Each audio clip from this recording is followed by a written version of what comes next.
You're listening to the 49 Carats Podcast, a 49ers Goldmine production with Stephanie Sanchez.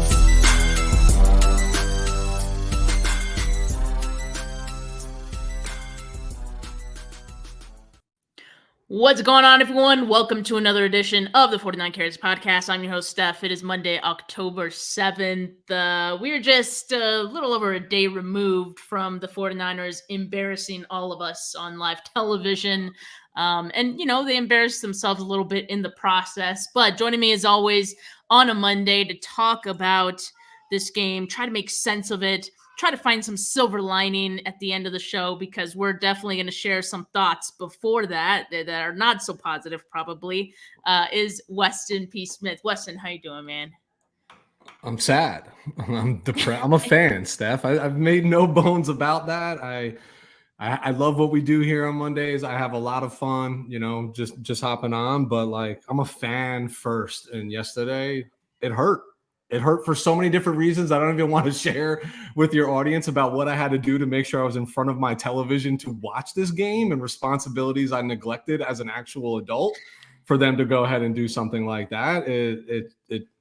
Look, you want to know how I feel? See what I'm wearing right now? This is literally what I wore during the game yesterday. I haven't even changed.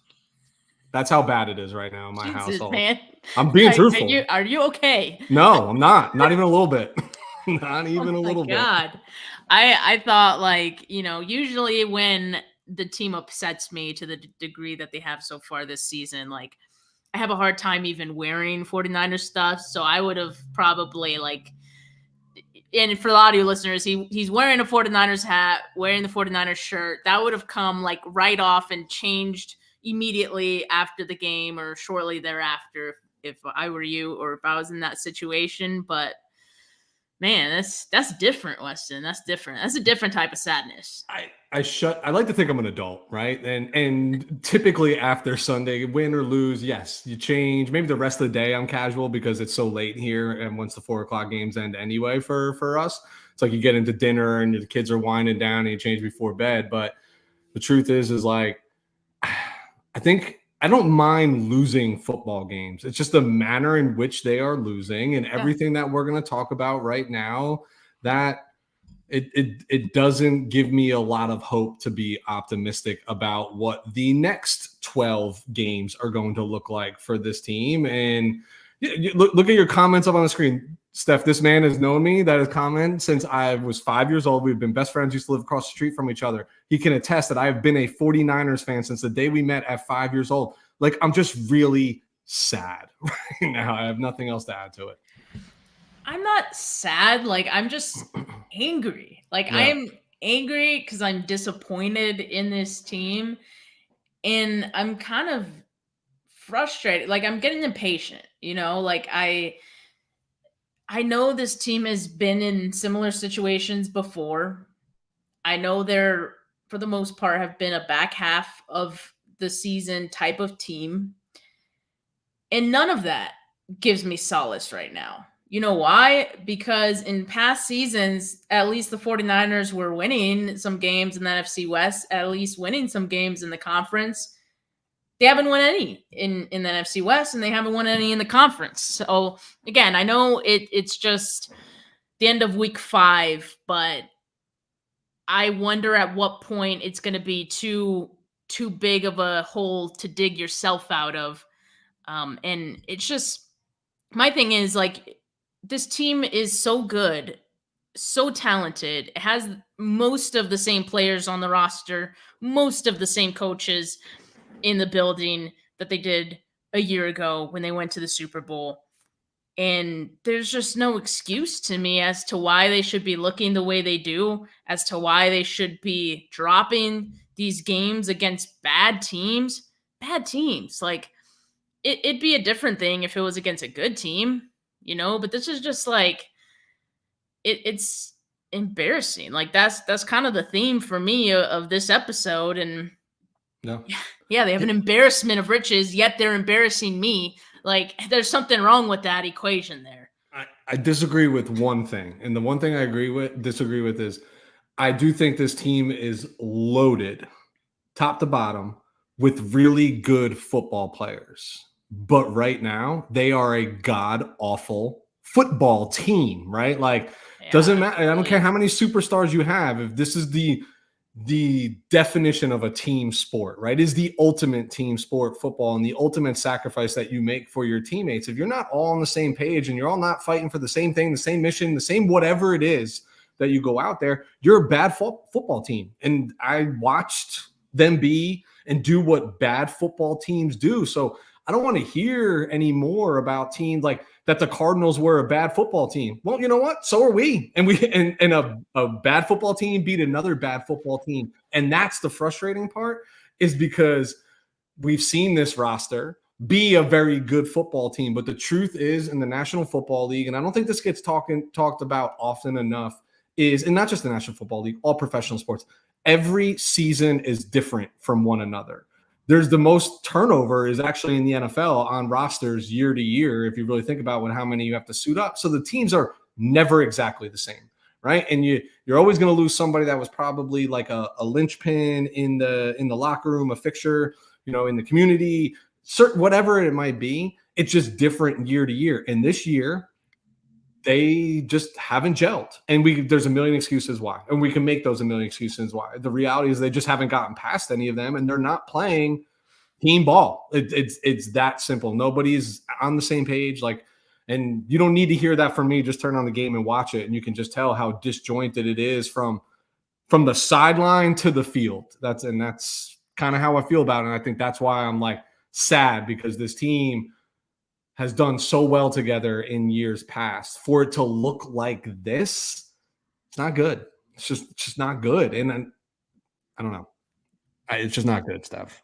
I mean, yeah, people can continue to make excuses for this team. I think I'm past the point of excuses, and I'm past the point of trying to be positive about it. It's so hard right now, and that seems very dramatic because this team went to the Super Bowl months ago, but like you said, it is a new season, and this new season, I'm not feeling great about it. And I admit, last year I had the same thought. It was a little later in the season when that happened, and like I said, different circumstances, right? You're losing to bad teams. You're down in your own conference, in your own division, and I don't know. It's just there's something is different about it this year that maybe I can't put my finger on it, but I'm not getting good vibes from it right now. Yeah. And let's take the Minnesota Vikings, for example. This is what I mean by a difference a year makes, right? And yeah, sometimes it could be something so small that just galvanizes the team and you rally around. But go up and down the roster outside of Justin Jefferson, maybe Harrison Smith, right? Who on that roster are you selecting over your current roster? And the answer is not many people. I mean, Jesus, they're being led by somebody we discarded to the scrap heap, and they're an undefeated team that has beat good football teams, with good talent on them. To me, that's why it's so important to understand that every year is different. Just because there's continuity with the roster or whatever, just new year, new circumstances. The NFL's funny. The ball's odd long. It bounces in different ways. It just doesn't I think we've had injury luck in years past, right? I think we've had penalty luck in years past. I think the ball has bounced our way in years past. And this year, it just doesn't feel like any of those things are happening. And there's an old saying, sometimes it's better to be lucky than good. You don't just make it to the Super Bowl just by being good. There are plenty of really good football teams that don't find the Super Bowl. You need lady luck along the way. And so far, through 5 games, Lady Luck has only showed up once, and I would say it was opening night, Monday night, to give us this fictitious feel of what the season was actually going to be about. Oh, so you weren't feeling too hopeful after the 49ers won last week against a putrid Patriots team? No, I think they did what they had to do. We talked about it. Go beat a bad team if you're a good team, and they did that. But that wasn't beating the Kansas City Chiefs or Dallas, or what I mean? Exactly. And so that's why I kind of took that win with a grain of salt too. It's like, okay, cool. Like you did it. It was good to see it. It was good to feel like you could do it again. Now actually do it again, right? Like, and apparently this team just can't win 2 games in a row. Like they don't know how. So No. look, it's concerning to me for some of the other reasons I mentioned, and also the fact that they had one of the easiest schedules to start the season in the NFL. And we know from here on out, Weston, it's going to get a hell of a lot harder. They have one of the toughest schedules the rest of the way. So if there's something to figure out, if there's something to change, it better happen fast, because like I said, they're digging themselves into a hole that by the week and by the loss is going to get harder and harder to dig yourself out of. The fortunate thing, right? The 49ers play on Thursday, and it seems like the 49ers are eager to get to that game, get the stench off of this loss out of the, air. But it's just like, I don't know. You had a game in front of you. You should have won. You were up 10 points. It's 13 at halftime. 13 at halftime, yeah. It's, sorry, Steph. We talked before we hopped on here, and I was like, do you just want me to be positive? And you're like, no, be you. And I'm like, oh, you shouldn't have said that, because me is crazy right now. You're like, you sure? The thoughts that are going on in my brain. But the reality is, what this team, like, okay, I know we saved silver linings in the day. This team could just as easily be 4-1 as they are 2-3. So, okay, you're in the game. That is the thing. That doesn't give me any solace, because, yes, you were right. It's just like, that makes me more mad. But it finds, like, okay, is there correctable things in there? But every week it's like a new thing to be correctable, right? And not necessarily improvement upon what needed to be corrected the week prior. So that's, to me, what's crazy. But this team, it boils down to one thing. It's finishing.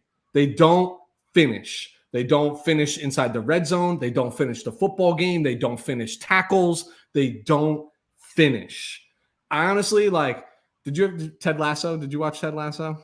I did not. Okay. In any case, Notre Dame's got to sign. Everybody has got to sign in their locker room. That's some sort of mantra.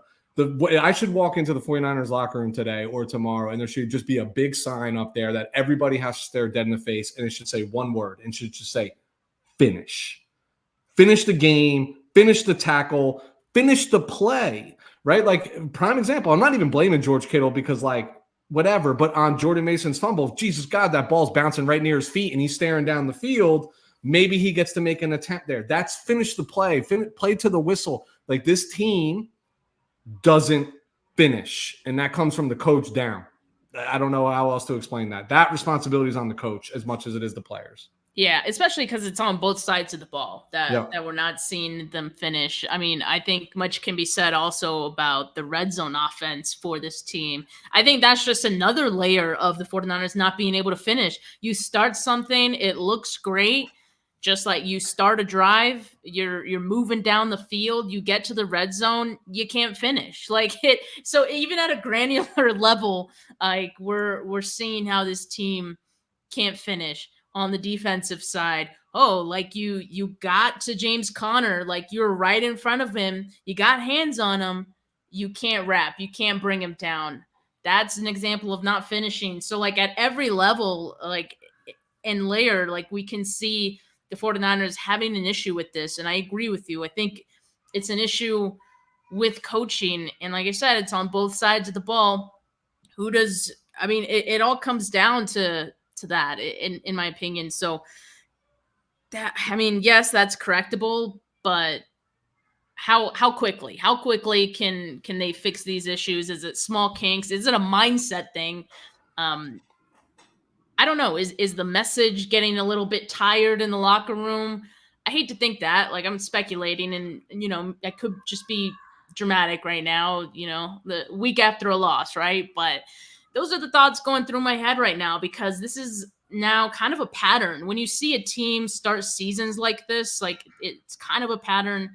When you see the offensive line not being able to set protections correctly, and that coming down to key blitzes or key pressures that help you lose the game, like I'm not talking about like patterns. There's a lot of patterns with this team right now, and they're all kind of showing their ugly faces at this moment, and they're all contributing to why the 49ers can't finish.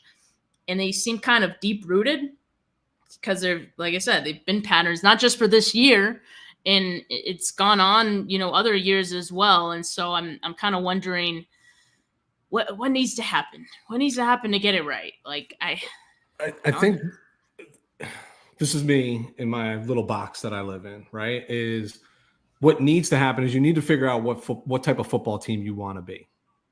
Identity, whatever term you want to use. I like this. I don't like that identity use the word term. Identity. Yeah. But yeah, like what type of football team do you want to be? What we've known this successful version of the 49ers team to be is a physical, upfront, run the ball first, play action scheme behind it, wide receivers running all open, all over the field, and then doing special things with the balls in their hand. I haven't seen any of that offense. I don't even know where that offense is that has brought them to 3 consecutive NFC championship games. It's like a different version of the 49ers. I'm not saying it's better. I'm not saying it's worse. Candidly, I don't really care. I have a preference. My preference is I like the offense before I like what we're seeing now to be a wrinkle, right? But let's not deviate too far from, like, we're on polar opposites here, right? Lowest team in YAC from being the highest team in YAC for how long, right? Like it just doesn't feel right. But you need to determine what type of football team you want to be and go out and do it. I know that we all thought that the early, and we weren't wrong to think this, that the early portion of the schedule was very favorable, right? Like a great opportunity to start 4-1, 5-0, right? Get out ahead of all the tables and, rankings, et cetera. Well, the newsflash is the 49ers, who think they're the best team in the NFC and think they're the best team in the National Football League, you're going to get everybody's best. What Nick Bosa was saying is not an accident of like, well, we prepped all week and I thought we prepped well, but then they showed us shit that we've never seen before. Okay, well, 2 things. You didn't prep well if you're seeing things that you didn't see before, but that's what happens when teams are walking in thinking they are playing the best team, right? They all want to make a statement. These coaches get paid too. Now you're going to start playing teams that don't care what you want to do. These are the teams that win in the National Football League, and they come in and instill their will. How are you going to match that? If you really believe you're this good football team, well, if you weren't humbled by the first 5 weeks of the NFL season, you're going to be really humbled by the next 5 if you don't get turned around real fast. So I'm excited for this opportunity. We said it, man to man, they're as talented as any single any single team in this league. But right now, they're bottom 5 football team based on what performance they put out on the field. And there's just no way to slice that. Like that's the reality that we're faced with. There's no team identity. There's just a lot of aging, paid very handsomely superstars on this football team. Yeah, and I don't know if we want to call the identity thing an issue. To me, like, I don't even know if I like that, because that's kind of a cop-out, right? I keep hearing, oh, well, issues in the red zone, issues that they're having, finishing. It's the Christian McCaffrey not being their effect. Like, that's a cop-out. I don't want to hear all this stuff about that. Like, I want solutions, I don't want more problems. Don't tell me about your problems. I don't want to hear about the Heat on Sunday. I don't want problems. I want solutions. So yeah, I think it's concerning. Something has to change. I don't know what, but they need to get their act together. So yeah, I understand everyone's frustration. What I'm seeing is a lot of people blaming the defense. I'll say this. It was a full team loss. I think the entire team had a hand in this loss. Me and Weston are going to be doing Player of the Week here in a little bit. I only have 1 nominee. Weston only has 2. And one of them is going to be the same. Let's just be clear about that. And we didn't even name them, but we know. We just know because there weren't that many great performances in this game. So I think that's an issue too. I'm at a loss for words, Weston, and I'm not in the business of being lost for words. Like, obviously, it's not a good thing if a podcaster doesn't have words, but that's where I'm at right now, where I'm just having a hard time, I guess, figuring out how this could happen, repeatedly over several seasons now. Yeah, listen, I think we all knew it, or at least I felt it instantly when Jake Moody got hurt. Like, this is just the weird thing that happens in the NFL. You're like, your kicker gets hurt trying to make a play on a kickoff. Don't blame him, but I don't why it's not put out of the end zone every single time with this special teams. I have zero idea why we're even bothering trying to invite them to return it. You see what happens. But you just know when your kicker gets hurt, you know the game's going to come down to your kicker. Like, you just, and we're blaming the defense. Why are we blaming the defense? Did the defense failed to score 5 out of 6 times inside the red zone? I don't think that was the defense's fault. That was the offense. Like, you said it, where we talked about finishing. They do so well getting down the field, right? It just looks so easy. And this is true it is very hard to score inside the 20-yard line, right? Like, defense, the field is smaller. There's more players there. It's harder. Windows are tighter. I get all of that, but there just can't be this huge discrepancy between how the offense looks. And don't tell me you don't have guys that aren't capable. Jawan Jennings is a head taller than every defensive back out there. George Kittle is a very physical. You could look how mobile Brock is. Like, why are we not getting him out on he's a scamperer, if I'm using Steph's words. Why is he not scampering? Hey, that was your word. Why is he not scampering on the out? Like, instead of running around for 47 seconds, and I told you that shit was going to get cute. And look, it cost them in a scenario. That cost them big time. I told you it was going to get cute. But why is the offense that? I don't understand. Yeah, no, that one was bad. And that's the same play. That was the same drive where it ended up being a turnover on downs, because after that he got sacked, right? And can't kick a field goal.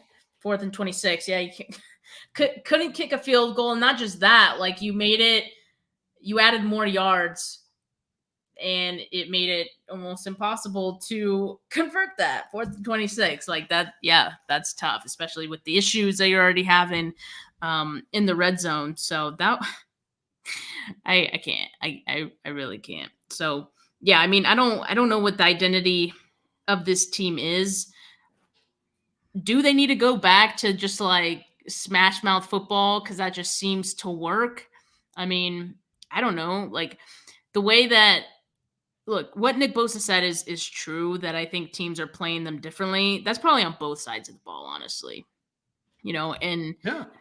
I want to see adjustments, though. Like, and what Nick said is true. Like, we didn't adjust quick enough, or whatever he said. We didn't adjust. We need better adjustments. That's true of the offense as well. Like, and that, because this is a thing that Kyle Shanahan has been seeing for the last few weeks, that the way that teams are defending this offense early in the season, I think it was after like week 2 or something, Brandon Ayuk said, yeah, like, teams know what we want to do. Following week, there was a similar comment as well. I believe it was from Brock Purdy, just saying that they're scheming them up and they know what they want to do. So where's your zig, Kyle Shanahan? Or your zag, I should say. Where's your zag? If the league or defenses you're playing against are zigging, where's your zag? Yeah. And don't tell me you don't have one, because look at the players you have. I don't care that you don't have Christian McCaffrey. Look at the other players you have. That should be enough. So I don't know if he's trying to make Brock Purdy like the focal point of the offense. If he is, I don't know if Brock Purdy, look, I think he can handle it if he were the focal point of the offense, but I think he's getting a little carried away with leaving the pocket and trying to find a big play. Like, I almost feel like he's trying to do too much. We've said it. Like, I do appreciate the fact that Brock Purdy can escape the pocket. He could scramble. He can move around. He can extend plays. But sometimes the plays are there and you don't need to extend them. You just don't. So there's a fine line between that. And right now he's really towing that line. And I think we saw on Sunday how it could negatively affect your team. Totally. And I'm not saying any of this to sour on Brock Purdy. He's still the best quarterback the 49ers have had in a very, very long time. He's not going anywhere. Even if he plays really horrible the rest of the season, I'd be hard-pressed to think that they would move on from him. Yes, that might affect contract negotiations, but he's the future of what this team's looking at. But this is where he needs to mature, right? And just say, okay, what am I doing now that's hurting us? And yes, the scrambling ability and the scampering is a plus. It's a plus attribute if and when deployed correctly. To just make the Patrick Mahomes play every single time, you just weren't blessed that way. Patrick Mahomes is just more blessed than most other people walking the face of the earth. He's literally got the hand of God on his right arm, right? Like, you don't have that. Brock, you don't have Josh Allen's arm. So I understand that you want to be scrambling all over the place. But when you do see a receiver come open all the way across the field, that is a very ill-advised throw from somebody such as yourself that can't get it there with the velocity that maybe like Lamar could or Josh Allen could. Like, there is zip on their ball wherever the ball is going. It's just a difference. So if you're going to skip, learn from our mistakes. The learn should be, okay, 2 seconds of buying time, nobody comes open, plus yards. Keep the chains going. And look, he had a bad game. He's probably had one of the worst games that we've seen him play so far. Newsflash, all the Hall of Fame quarterbacks, they have bad games too, right? Like, this happens. This just looks collectively worse because it didn't start bad, right? It just never got better, right? Like, I mean, they got shut out in the second half. That's absurd. That's ridiculous. It's disgusting. Like, that's inexcusable. That's so inexcusable for this team. I think Matt in the comments, what he says here, like, defenses are dictating the game. Yep. That's an issue. That's an issue. So that's why I'm saying, like, Kyle, we need to see your zag ASAP. We need to see it. We need to see adjustments. And if Brock Purdy is hurting the team, well, I need better coaching. Like Brian Greasy, like, get the act together. Like, from top down, get the act together, because this is it's unacceptable. Coaches, you get paid too, right? I'm not highly critical of coaches often, right? Because I do believe a lot of it comes down to execution, and the players are responsible for that more than the coaches are, in my opinion. But you all get paid to be out there, right? There is you all need to accept responsibility in your role in wins and losses, and the expectation is to do what is necessary to make the changes, right? And I just feel like this is what I mean, where it just doesn't feel like this is a team right now. And by any definition of the word team, it just feels like it's a lot of talented players trying to make individual plays. Like, okay, Brandon Ayuk goes off yesterday, right? Awesome. Don't you think that should like actually open up productivity for the other players around? But what did Debo have? 20 total yards of offense, right? Yeah. In the game, like, how is that part of your game plan? Like, sometimes you gotta force the ball, right? Like, I think, right? Like, where are the jet sweeps? Where are the things that we knew were coming, but you still couldn't stop them? Like, it's just, you, like, to your point about Kyle having to zag or zig, or the opposite of what everybody else is doing, right? Like, need to do one of them. Like, you used to call an offense that even when they knew what was coming, they were still on their heels. That's why you were putting up 30 points a game. Put up 16 points on offense against the Arizona Cardinals. It's not good. That's not no BN is what I want to say. Like, no good on that. Good.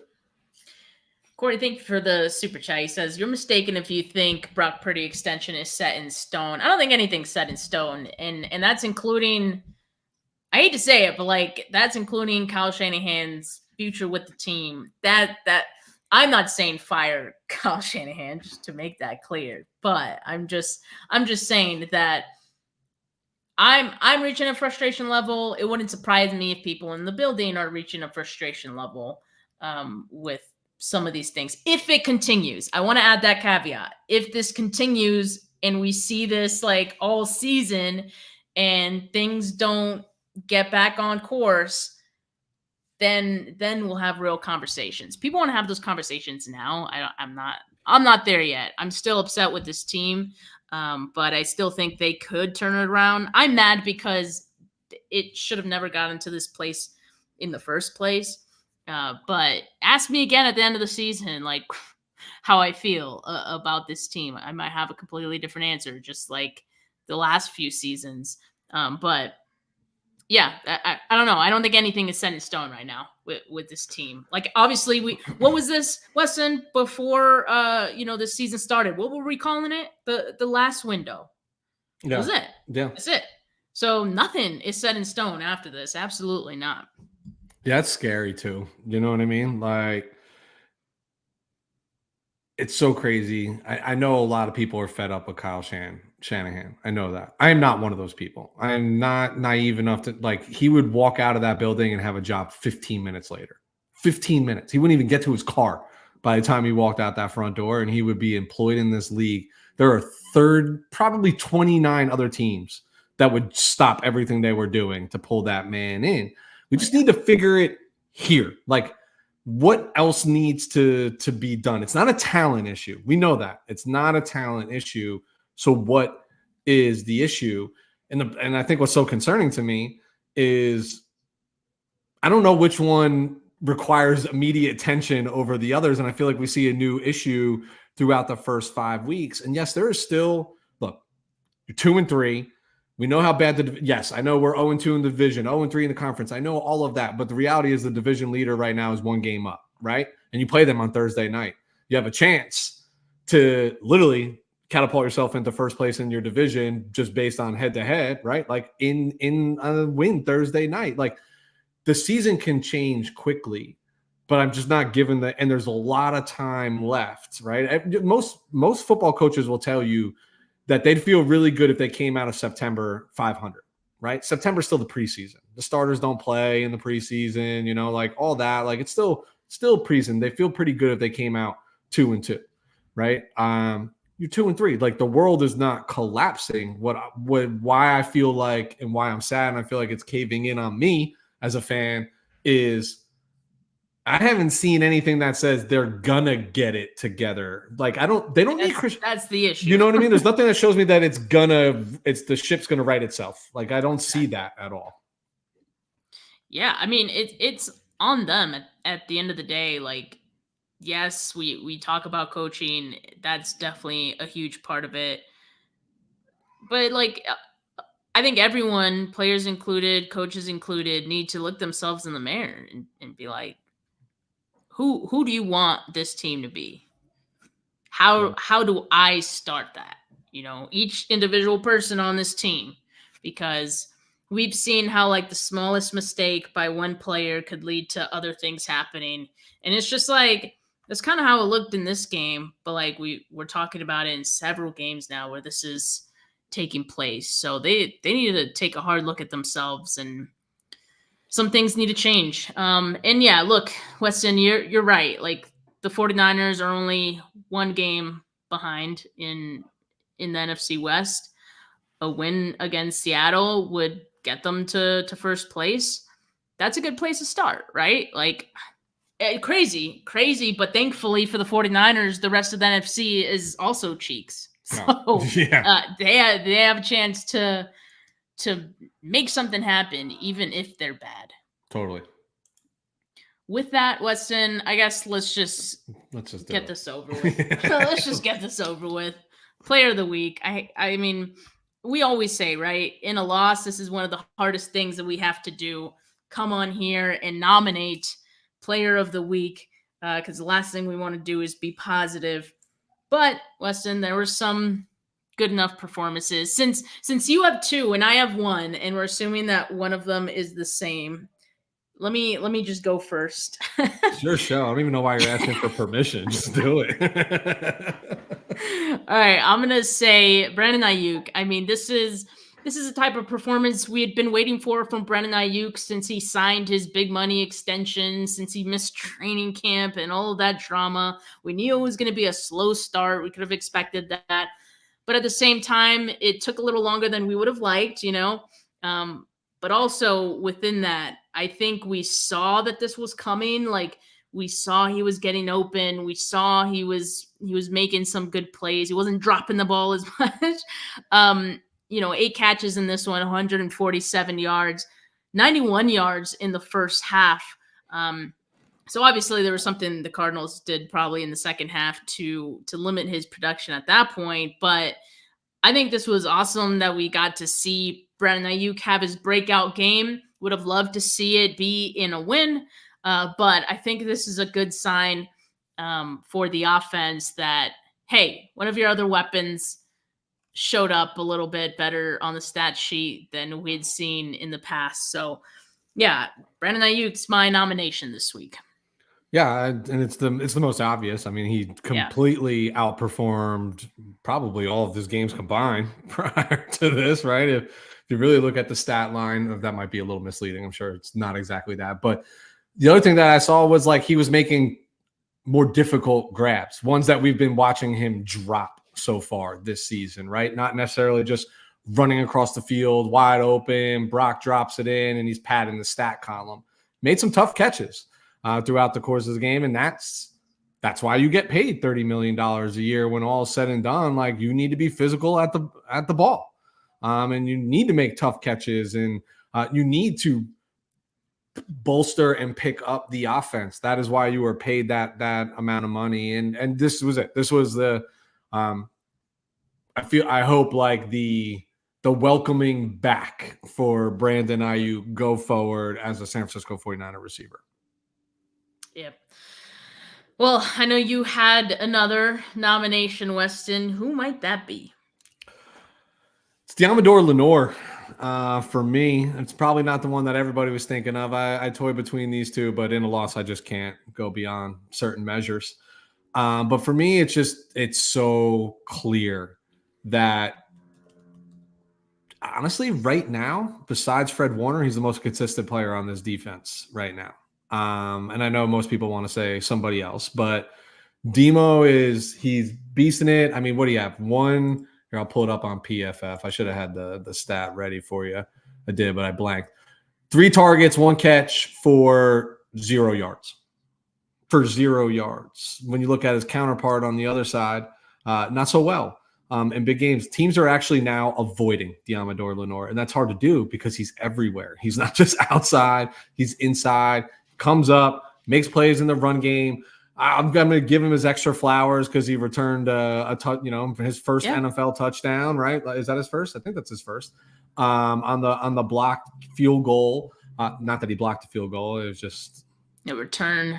The ball fell right in his, and I wanted to kill him. We'll take it. He kept turning around while he's running. I'm like, hey, dummy, just look up at the big scoreboard. You can see who's behind you. You don't have to turn and get caught. That's how people get caught from behind. They teach you that in like middle school and during the Top Warner days. But Deommodore Lenoir is that dude. He's that guy. I know a lot of people have been. Steph, I've been very vocal about that on your show, how he's the best defensive back by far and away on this football team. I know a lot of people aren't thrilled with his like quote after the game, but that's a player's mentality. Like, don't get lost in what they're saying in that regard. Like, he's just consistent week after week after week, and it feels like he consistently gets better every single week to the point now where the offense is literally avoiding him. Yeah, and for those wondering what Deommodore Lenoir's comments after the game was, he said, quote, "There ain't no such thing as bad weather, just soft people, and nobody here is soft. So we ain't going to blame it on the weather. They lucked up and got one. Congratulations to them," end quote. Weston, I agree with you. I think he has been one of the most consistent players on the defense. He's been, like, we talk about silver linings. He has been a silver lining for this defense since the start of the season. But I wasn't a fan of that comment. And I'll tell you why. Because like I don't want to hear it. Like I love that Lenoir has that fire in him, has that confidence in him, that swag. And even when they lost against the Rams, he said something crazy. Like, he went to Twitter and was like, a trash can gets a steak every now and again or something like that. So he's calling the Rams trash. You lost to them. So yep. What does that make you? And now you're saying that the Cardinals got lucky. It's a team sport. Lenoir has every right to feel great about how he's been performing this season because he's been good. But I don't give a shit if you're losing games. And you shouldn't either. Like that, especially right after a loss. Like that to me, like doesn't scream like team. Like maybe that's why you're not a captain, Lenore. Like I don't like that. That just was very me. And that's fair. And that's totally fair, right? And I think it's the word choice. You probably had no problem with the statement up until they lucked up, right? Which means they honestly, players speak, they bucked up. They beat us. They wanted it more than we did at the end. But it's hard, right? Like you have to remember, players are not professional speakers, like that's not their everyday job. So they're not looking for the right word in the right moment. And they just came off. But I think it's fair to say, because we're looking at this as the team that still wants to act like they're the best team in their conference, and they're clearly not, right? And that mentality of they got lucky and beat us, or a trash can gets us taken, that just fuels that fire. I totally understand that. But there's a part of me who loves the swag from Lenore, who's like, oh yeah, I love it. Ain't me who lost the game. You know what I mean? Yeah. That's wild. But I do love that, just not at that moment, Like totally. And it's okay if he feels that. Like he should, right? I don't need to hear it out loud. Yeah, I think we all feel the same way. Totally we didn't need to hear you say it out loud. And no, they didn't look up. Like James Conner was running over your guys' asses. Like literally all 11 of you on defense in the second half. So I don't want to hear it. But anyway, back to the trying to be positive for 49K Player of the Week. We've got our 2 nominees. You guys will have to just deal with it. We got 2, okay? But enough to vote on. Enough to vote on, all right? So Brandon Ayuk, Deamador Lenore, get your votes in the comments if you're feeling, so I don't know. If you're feeling also positive for a second here, just get your vote in. Look, I think if we want, I was going to ask you, Weston, if you want to give anyone flowers, or if you want to put anyone on notice. I think the on notice list would be way too long. So I'm just going to ask you, was there any other honorable mention you want to give? I'll give Bosa a little love because that interception was nice, and it was very reminiscent of the pick in 2019 when he did that against the Carolina Panthers. But I am going to take this opportunity, since you let me talk, to say that the safety play needs to improve immensely from Brown and Mustafa. I'll give them both a pass. They're young guys. They're learning on the fly. I've been telling you this about Hufanga for a little while now, but don't tell me he's not lost out there. He's lost. Yeah, he's lost. No, he's literally lost. He has not looked great so far. It's sad, man. I mean, because at one point he looked pretty good. Obviously, this is a contract year for him. Coming back from an injury, that's not easy. And then he's gotten hurt 2 other times since then. Ankle injury leading up to this week. And then also in this game, he went out for a wrist injury, and the 49ers still gathering information on that one. So that's tough. I mean, it's hard to come back from an injury where you don't play for that long and get back in a groove. It's harder when you're in and out of the lineup and you're in and out of practice. So I don't foresee it getting better for Hufanga, unfortunately. I do like Malik Mustafa getting some more run. He needs to, put it all together, clean it up a little bit. But I like what I see. I like he has the mindset and the energy that this defense needs. He just needs to put it all together. And wrap. Stop coming in like a missile. It does not matter against NFL running backs. You will bounce off them. Like, you need to wrap. Like, fundamentally. That goes for all of the entire defense, every one of them. Though, in the second half, especially. And again, I'm not going to put anyone on notice because I think that's what I've done all show already. You'll be doing all week too. Don't worry about it. And then I've already mentioned Devondre Campbell. Don't even get me started on him. All right, so we've got a lot of votes in. They are all for Brandon Ayuk. So we've got another unanimous 49K Player of the Week. Who would have thought? Who would have thought Brandon Ayuk would be this week's 49K Player of the Week? Hopefully next week, Weston, we're talking about more players, and we're talking about a win, right? So let's manifest it. You guys have asked if I'm going to be changing my schedule, my show schedule this week because it's Thursday night football. Yes, absolutely, I will be. And also, I will be out of town this weekend. So that will kind of change some things up as well. So I'm going to be doing my preview show on Wednesday with KP. Won't be doing my Way Back Wednesday show with Rob that day. Will not. And then obviously won't be doing my Thursday show with Monica. So it's just going to be the preview on Wednesday. And then I'm out of town, Thursday evening. So I might be watching this game from the airport, I think. So again, hopefully I am watching a win.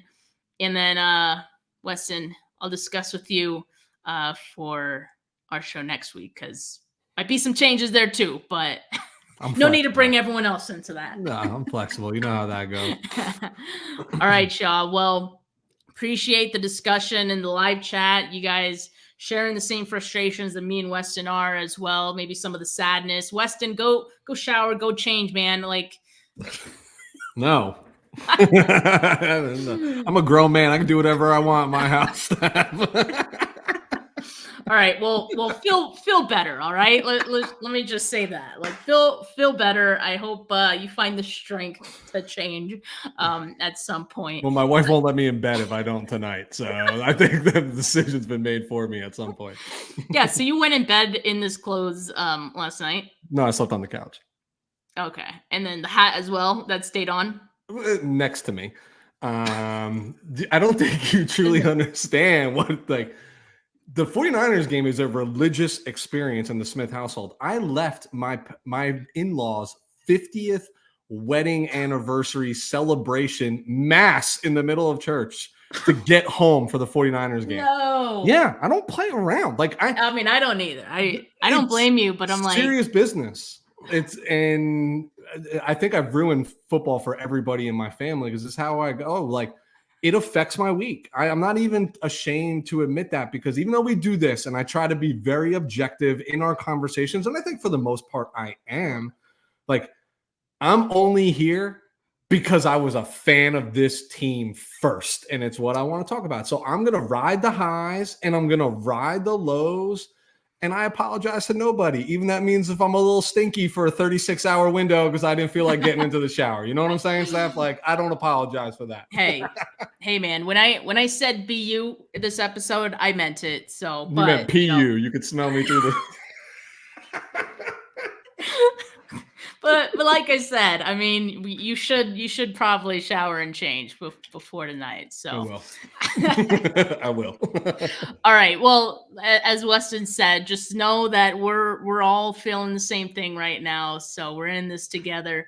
So I'll see you guys tomorrow. But today, make sure you like this video. Make sure you subscribe to the channel if you haven't yet. Turn those notifications on so you know when I go live. Audio listeners, leave a rating, leave a review.